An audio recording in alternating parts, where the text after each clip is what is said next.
दोस्तों आज Oppo F23 5G set में हम लोग फ्री फायर खेलते हैं, गेमिंग टेस्ट करते हैं। फ्री फायर BGMI सब गेम खेल के देखते हैं लेकिन ये गेम किस तरह चल रहा है।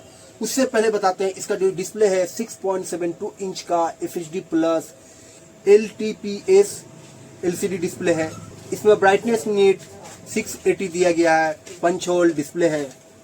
इसे जो प्रोसेसर दिया गया है 695 का क्वालकॉम का प्रोसेसर दिया गया है और इसमें बैटरी जो दिया गया 5000 mAh का बैटरी, 80 वाट का चार्जर दिया गया है जो मगर मोबाइल सपोर्ट करता है। 67 वाट का चार्जर सपोर्ट करता है, टाइप सी का चार्जिंग पिन दिया गया है। इसे क्विकली यहाँ दिखाते हैं। आपका यहाँ पर दिया गया पावर बटन दिया गया है, ऊपर में आपका नॉइस कैंसलर माइक दिया गया है, यहाँ पर आपका वॉल्यूम रॉकर दिया गया और इसका यहाँ पर दिया सिम टूल दिया गया, यहाँ पर आपका दिया गया हेडफोन स्पीकर दिया गया है और यहाँ पर टाइप सी के चार्जिंग, यहाँ पर माइक दिया गया और यहाँ पर दिया गया हेडफोन गड्ढा। तो ये एक अच्छी बात है, इसमें ओप्पो ने हेडफोन का गड्ढा दिया गया है। इसका फुल डिटेल्स अनबॉक्सिंग वगैरह रिव्यू किए हैं। इसका डिटेल्स मैं आई बटन का ये लिंक दे दूंगा, जाकर वहाँ देखना। रुको उसके देखने से पहले हमारे वीडियो को अगर अच्छा लगे तो हमारे चैनल को सब्सक्राइब कीजिए, लाइक कीजिए, कमेंट कीजिए। अगर वीडियो अच्छा ना लगे तो डिसलाइक मारिए और कमेंट के बताइए क्यों नहीं अच्छा लगा। तो इसमें BGMI क्विकली खेलते दिखाते आपको BGMI किस तरह चल रहा और फ्री फायर तो सभी तरह का गेम को टेस्टिंग करेंगे। पटना में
सेट में गेम टेस्ट किए, खेलने के बाद पता चला गेम लगभग मोटा मोटी गेम चल रहा, खूब फास्ट या खूब हाई क्वालिटी पर गेम नहीं चलेगा, क्योंकि ये प्रोसेसर जो है 695 प्रोसेसर है, 6 nm पर है। गेम खेलने में पहले तो पता चल रहा था, शुरुआत में गेम खेले थे कोई हीटिंग इशू नहीं था, इसलिए कि मिडिल में तो हीटिंग होता नहीं, इसलिए कि मिडिल में बैटरी रहता है और नीचे के हिस्सा में जो रहता है ये आपका कनेक्ट चार्जिंग का सॉकेट रहता है, चार्जिंग रहता है या हेडफोन का ये एक छोटा सा पतला सॉकेट रहता है। ऊपर के हिस्सा में जो यहाँ पर कैमरा का साइड रहता है, इस जगह पर हल्का, ठीक आपका नेट यहाँ पर ये देखो कैमरा से थोड़ा हटकर यहाँ पर हल्का हीटिंग इशू है, इसमें भी है। नॉन स्टॉप कंटिन्यू अगर गेम खेलते हैं तो यहाँ पर हीटिंग इशू हो रहा, ये शायद इसलिए होता होगा कि अभी इसका टेम्परेचर यहाँ पर का जो टेम्परेचर है ये 35 डिग्री 36 39 डिग्री तक पहुंच जा रहा, और साथ में जब हम गेम खेल रहे थे इसके मोबाइल का टेम्परेचर भी बहुत हाई हो जा रहा, शायद इसके वजह से यहाँ पर हीटिंग बहुत जल्दी हीट हो जा रहा। अगर एसी में वगैरह खेल रहे हैं हम लोग माइनस टेम्परेचर में भी नॉर्मल टेम्परेचर में आ रहे, जब एसी ऑन कर रहे ऑन करके जब नॉर्मल टेम्परेचर में आ रहे तब भी हल्का हीटिंग इशू है। ये गेम के पर्पस में नहीं है, अगर कोई लेना चाहते हो तो अपने खुशी से ले सकते हो। ओप्पो का जो फैन है, ओप्पो का फैन लोग तो खुशी से ले ही सकते हैं। तो चलिए इसी तरह और भी इंटरेस्टिंग चीज के लिए मिलते हैं हम लोग नेक्स्ट वीडियो पर।